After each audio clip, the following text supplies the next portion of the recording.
Hello दोस्तों, pregnancy ख़त्म हो जाने के बाद अक्सर बॉडी वेट छोड़ के चली जाती है। ज़्यादा फीमेल्स इससे परेशान हो जाती है, बहुत लंबा समय लगता है अपने नॉर्मल बॉडी वेट में आने के लिए। प्रेगनेंसी के टाइम लोग बहुत ज़्यादा खाना पीना खा लेते हैं ताकि उनकी बॉडी को, उनके बच्चे को पोषण मिले, लेकिन अक्सर जब प्रेगनेंसी ख़त्म हो जाती है तो उस एक्स्ट्रा वेट को बॉडी से निकालना मुश्किल होता है।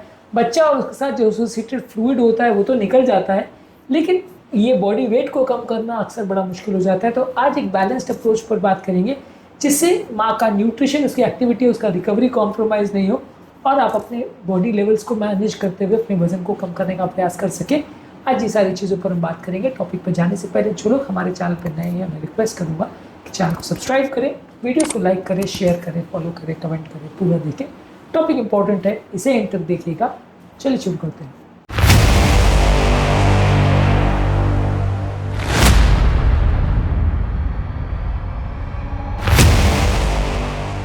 सबसे पहले आपको ये कोशिश करना है कि इस टाइम पे स्ट्रिक्ट डाइटिंग आपको नहीं करना है। भले इस दौरान आपका जो वेट लॉस का कर्व है वो थोड़ा स्लो चले या बहुत ज़्यादा अग्रेसिवली वेट लॉस ना भी कर पाओ, तो भी आपको कोशिश करनी कि एक्सट्रीम कैलोरी रेस्ट्रिक्शन नहीं करें, क्योंकि आपकी मेटाबॉलिज्म इससे स्लो हो जाएगी, फूड की क्रेविंग इससे आपकी बढ़ जाएगी और आपका रिकवरी प्रोसेस कॉम्प्रोमाइज़ हो जाएगा। बॉडी को जितना न्यूट्रिएंट्स की ज़रूरत है वो कॉम्प्रोमाइज़ हो जाएगी। अक्सर प्रेगनेंसी खत्म होने के बाद माँ अपने बच्चों को फीड कर रही होती है, लैक्टेशन कर रही होती है, तो इस दौरान अगर बॉडी की न्यूट्रिशन कॉम्प्रोमाइज़ होती है तो आपका लैक्टेशन यानी बच्चे को जो फीड जा रही है उसकी क्वालिटी कॉम्प्रोमाइज़ हो सकती है, बच्चे की हेल्थ कॉम्प्रोमाइज़ हो सकती है। तो इस दौरान बहुत अग्रेसिव वेट लॉस, खासकर प्रेगनेंसी खत्म होने के बाद फर्स्ट फ्यू मंथ्स में आपको नहीं करना चाहिए, क्योंकि इसमें करने के वजह से आपका अगर ओवरऑल बहुत ज़्यादा बॉडी वेट लॉस अगर हो जाता है या बहुत ज़्यादा न्यूट्रिशन अगर कॉम्प्रोमाइज़ हो जाता है तो दिक्कत हो सकती है। वेट लॉस अगर थोड़ा स्लो भी हो फर्स्ट फ्यू मंथ्स में तो चलेगा। एक बार जब बच्चा अपने टॉप फीट पे आ जाता है, उसके न्यूट्रिशन कॉम्प्रोमाइज़ होने का उतना चांस नहीं होता 4-6 महीने के बाद, तब फिर आप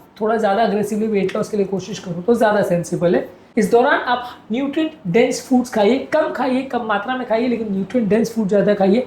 प्रोटीन में एग्स, चिकन, फिश, टोफू यानी सोयाबीन का पनीर, दालें हैं, चने हैं, अंकुरित चीज़ें, वेजिटेरियन सोर्स ऑफ प्रोटीन है, ये सारी चीज़ों पर ज़्यादा फोकस करिए। प्रोटीन ज़्यादा खाइए, ये बॉडी को आपका न्यूट्रिशन देगा, मसल्स को रिकवरी करने के लिए मदद करेगा और आपकी ओवरऑल हेल्थ को भी बेटर करेगा, घावों का भरना भी बेटर करेगा।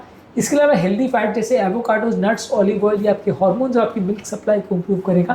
फैट्स में अगर कॉम्प्रोमाइज़ करते हैं और अगर आप सिर्फ कोशिश ये करते हो कि आप बहुत ज़्यादा ब्लैंड फूड खाओ तो कई बार हेल्दी फैट्स कम हो जाते हैं, जो आपके हार्मोनल रेगुलेशन को भी कॉम्प्रोमाइज़ कर सकता है। तो थोड़ा बहुत हेल्दी फैट्स बॉडी में जाता रहे तो ज़रूरी है। फाइबर रिच फूड प्रोडक्ट्स जैसे फल, सब्जियां और होल ग्रेन ज़्यादा खाइए, पर बहुत ज़्यादा मात्रा में मत खाइए। ये सारी चीज़ों को खाने से आपका न्यूट्रिशन मेंटेन रहेगा। 2 से 3 लीटर पानी एटलीस्ट डेली मात्रा में पीजिए। इसके अलावा कोशिश करिए कि जब आप ब्रेस्ट फीडिंग कर रहे हो तो आप लगभग 1800 से 2200 कैलोरी दिन भर खाइए, उससे कम मत करिए, नहीं तो आपका मिल्क सप्लाई कॉम्प्रोमाइज़ हो सकता है। और ग्रेजुअल वेट लॉस लगभग 1 हफ्ते में आधा से 1 किलो का प्रयास करिए। जब आप बहुत अग्रेसिव वेट लॉस कर रहे हो तो आप हफ्ते में 1 किलो से ज़्यादा भी लॉस करने का प्रयास कर सकते हैं, लेकिन प्रेगनेंसी के फर्स्ट फ्यू मंथ्स में जब आप लैक्टेशन कर रहे हैं तो आपका वेट लॉस का स्पीड थोड़ा स्लो रहे तो अच्छा है। आधे से 1 किलो पर वीक के हिसाब से ट्राई करें। एक महीने में 2 से 5 किलो के बीच में आपका वेट अगर लॉस हो रहा है तो ठीक है, बाद में आप उसको ज़्यादा अग्रेसिवली कर सकते हो 4 से 6 महीने के बाद। इसके अलावा आप एक्सरसाइज पर ज़्यादा फोकस करिए। इस दौरान डाइट पर तो आपको फोकस करना है, लेकिन बहुत ज़्यादा अग्रेसिव डाइट पर अगर आप फोकस करोगे तो आपका कई बार बच्चे का न्यूट्रिशन कॉम्प्रोमाइज़ हो सकता है। तो एक्सरसाइज को बढ़ा दीजिए। पहले 6 हफ्ते थोड़ा वॉकिंग और पेल्विक फ्लोर एक्सरसाइज करिए। कई बार प्रेगनेंसी के बाद थोड़ा आपका जो मसल्स है पेल्विक एरिया की वो थोड़ी वीक हो जाती है, सीरियन सेक्शन वगैरह होने के बाद या नॉर्मल डिलीवरी होने के बाद भी वो मसल टिश्यूज़ को रिकवर करने में और उनकी टोन वापस आने में टाइम लग जाता है। तो इस दौरान फर्स्ट 6 वीक्स आप कोशिश करिए कि आप रेगुलर एक्सरसाइज करिए, वॉकिंग करिए और अपने पेल्विक मसल्स को ज़्यादा स्ट्रेंथन करिए। इसके अलावा 6 से 8 हफ्ते के बाद डॉक्टर की अप्रूवल लेने के बाद स्ट्रेंथ ट्रेनिंग एक्सरसाइज, योगा और low impact cardio activities, walking, running, jogging, swimming, cycling, ये सारी चीज़ें कर सकते हैं हर केस में। लेकिन फिर भी ज़रूरी होगा कि अपने डॉक्टर से एक बार अप्रूवल ले लीजिए, क्योंकि हर पेशेंट का रिकवरी पैटर्न अलग हो सकता है। कोई मदर ने अच्छा रिकवर कर लिया हो तो जल्दी एक्सरसाइज भी कर सकते हैं, कोई मदर ने अच्छा रिकवर नहीं किया हो तो उतना जल्दी एक्सरसाइज ना भी करे तो चलेगा। तो इसलिए आपको कोशिश ये करनी है कि रिकवरी पीरियड में एटलीस्ट एक बार अपने डॉक्टर को पूछ लीजिए कि एक्सरसाइज आपके पर्टिकुलर केस में फीजिबल है या नहीं। इसके अलावा एक चीज़ और जानने की जरूरत है कि यदि आप ब्रेस्ट फीडिंग कर रहे हो या बच्चे को दूध पी रहे हो तो एक्सरसाइज करने से आपका ब्रेस्ट फीडिंग या मिल्क का सप्लाई कॉम्प्रोमाइज़ नहीं होगा। बस पर्याप्त मात्रा में पानी पीते रहिए। एक्सरसाइज आपको उल्टा स्टिमुलेट ही करेगा आपकी बॉडी को और मिल्क प्रोडक्शन कॉम्प्रोमाइज़ नहीं होगा। कुछ लोग के मन में मिथ रहता है कि एक्सरसाइज बहुत ज़्यादा करने से आपका दूध का सप्लाई कॉम्प्रोमाइज़ हो जाएगा, पर वैसा नहीं होता। यूजुअली आपको कोशिश करनी है कि आप स्ट्रोलर में अपने बेबी के साथ भी वॉक कर सकते हैं, इससे भी थोड़ा आपकी खुद की एनर्जी रिक्वायरमेंट थोड़ी इंप्रूव होगी, आपका मेटाबॉलिज्म बेटर होगा और बच्चे को भी थोड़ा अच्छा लगेगा। 5 to 10 मिनट्स के वर्कआउट कर सकते हैं जब भी आपका बेबी सोता है, क्योंकि कई बार क्या होता है कि बच्चे का बार बार उठना आपके लिए प्रॉब्लम हो जाता है, इसलिए आप बहुत बाहर जाके एक्सरसाइज नहीं कर सकते। और घर पर भी कई बार बार इंटरप्शन होते हैं, जब आप एक्सरसाइज कर रहे हो तो बच्चा रोने लगता है, आप कुछ काम नहीं कर पाते। तो 5 से 10 मिनट की एक्सरसाइज करिए जब भी बच्चा सो जाए। शॉर्ट वर्कआउट्स में आप बार बार वर्कआउट कर सकते हैं। और इसके अलावा बच्चे को जब आप स्ट्रोलर में लेके जा रहे हो तब आप वर्कआउट कर सकते हो। बच्चे के साथ आप ज़्यादा दूर चलने निकल जाओ तो बच्चा भी सामने है और आपको इसको दिक्कत नहीं आ रही है और आपको बहुत ज़्यादा बच्चे से दूर भी नहीं रहना पड़ रहा है। इसके अलावा कई बार आप ऐसा कर सकते हो कि जानबूझ के आप बच्चे को गोद में उठा के लेके जाओ, या बच्चे को कई गोद में उठाने के लिए कई तरह के कपड़े या स्ट्रैप्स आते हैं, उसको लेके जाओ। ये बच्चे को यदि आप जानबूझकर गोद में उठाते हो तो कुछ एक्स्ट्रा कैलोरीज उससे बर्न होती है, इससे भी लोगों को फायदा मिलता है।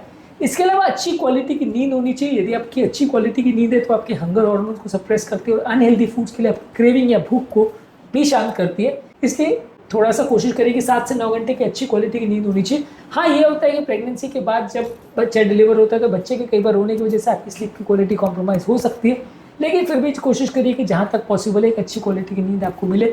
इससे आपके हंगर हार्मोन्स थोड़े सप्रेस होंगे और आपको काम करने में थोड़ी सुविधा होगी। इसके अलावा आपको डीप ब्रीदिंग एक्सरसाइज करनी चाहिए और मेडिटेशन करना चाहिए। 5-10 मिनट भी अगर मेडिटेशन और डीप ब्रीदिंग करेंगे तो इससे भी आपको फ़ायदा मिलेगा और इससे भी आपकी ओवरऑल वजन कम करने में मदद मिलेगी। ज़्यादातर चीज़ों में फैमिली और फ्रेंड्स की हेल्प लेने से फ़ायदा मिलेगा। कुछ चीज़ें जो आपको नहीं करनी चाहिए, लॉन्ग ड्यूरेशन फास्टिंग मत करिए और खाना मिस मत करिए, इससे आपके मेटाबॉलिज्म कॉम्प्रोमाइज़ होकर खाने की भूख ज़्यादा लग सकती है। कई बार बहुत ज़्यादा process food, oily food, junk food आप ज़्यादा खा लेते तो क्रेविंग्स की वजह से उससे भी नुकसान होता है। कई बार लोग सिर्फ कार्डियो एक्सरसाइज करते हैं, उससे उतने अच्छे रिजल्ट्स नहीं मिलते। आपको स्ट्रेंथ ट्रेनिंग भी करनी चाहिए, थोड़ा वजन भी उठाना चाहिए, इससे भी थोड़ी आपकी मसल टोन इंप्रूव होगी, इससे भी थोड़े बेटर रिजल्ट्स मिलेंगे। और ज़्यादातर लोग कई बार बहुत ओवर एग्रेसिव एक्सरसाइज कर लेते हैं तो इससे भी कई बार उनको प्रॉब्लम्स होती है। तो आपको कोशिश करनी चाहिए कि थोड़ा स्लो और स्टेडी एक्सरसाइज करिए, धीरे धीरे इंप्रूवमेंट करने की कोशिश करिए। बहुत ज़्यादा ओवर एक्सरसाइज करने से और अर्ली फेज में खासकर बहुत जल्दी वेट लॉस की कोशिश करने से फायदे के बदले अक्सर नुकसान भी हो सकता है। इस दौरान आप चाहे तो इंटरमिटेंट फास्टिंग भी कर सकते हैं, लेकिन बहुत अग्रेसिव मत जाइए। नॉर्मली आप 16 घंटे की फास्टिंग प्रेफर करते हो इंटरमिटेंट फास्टिंग में, यहाँ 12 घंटे से या 14 घंटे से चालू कर सकते हैं और फिर उसको धीरे धीरे करके बढ़ाइए। जैसे आपकी प्रेगनेंसी की रिक्वायरमेंट खत्म हो जाती है और जैसे जैसे आपका लैक्टेशन या दूध पिलाना खत्म हो जाता है, उसके बाद आप धीरे धीरे करके अपनी फास्टिंग को बढ़ा सकते हैं। शुरुआत में आप 10 घंटा, फिर 11 घंटा, 12 घंटा, ऐसे हर महीने 1-1 घंटा अपना फास्टिंग के ड्यूरेशन को बढ़ाते जाइए, तो इससे भी आपको थोड़े बेटर रिजल्ट्स मिलेंगे और एटलीस्ट और वजन नहीं बढ़ेगा और आपका भूख पर कंट्रोल बेटर हो जाएगा, ताकि एक बार जब आपका बच्चा टॉप फीट पे आ जाए तो फिर आप और अग्रेसिव जाके अपने वजन को और अग्रेसिवली कंट्रोल कर सकते हैं। तो फास्टिंग भी कर सकते हैं और थोड़ा एक्सरसाइज भी कर सकते हैं, ये दोनों को साथ में करने से एटलीस्ट आप अपने कुछ हद तक वजन को कंट्रोल कर सकते हैं। और शुरुआती पीरियड में बहुत ज़्यादा ओवर अग्रेसिव मत जाइए तो थोड़ा ज़्यादा अच्छा है। ज़्यादातर पोस्टमार्टम पीरियड में लोगों को अपना वजन को पूरी तरह से नॉर्मलाइज करने में 6 से 12 महीने का टाइम लगेगा, अगर वो अच्छी तरह से प्रॉपर कोशिश करें। अगर इतना टाइम लग रहा है तो वो नॉर्मल, उसमें बहुत ज़्यादा टेंशन लेने की ज़रूरत नहीं है। ज़्यादातर ये नेचुरल प्रोसेस है कि इतना टाइम लगता ही है आपका नॉर्मल वेट आने में, पर कोशिश करिए कि 6-8 महीने में, 12 महीने में आपका टारगेट अचीव हो जाए। अगर आप नहीं करोगे, कोशिश ही नहीं करोगे, तो फिर वजन ज़िंदगी भर मेंटेन ही रहेगा और आपकी हेल्थ प्रॉब्लम बनी रहेगी, बीपी, शुगर, कोलेस्ट्रॉल का प्रॉब्लम बना ही रहेगा। तो इसको अगर आपको प्रॉपरली मैनेज और मेंटेन करना है तो एटलीस्ट आपका वेट लॉस का प्रोसेस चालू कर दीजिए और फिर उसको मेंटेन करने का प्रयास करिए। जितना ज़्यादा कर सके उतना ज़्यादा करिए, धीरे धीरे करके बढ़ाने का प्रयास करिए। आज के टॉपिक में हमने बात करी कि प्रेगनेंसी के दौरान वेट लॉस कैसे करना चाहिए और क्या क्या चीज़ों का ध्यान रखने की ज़रूरत है।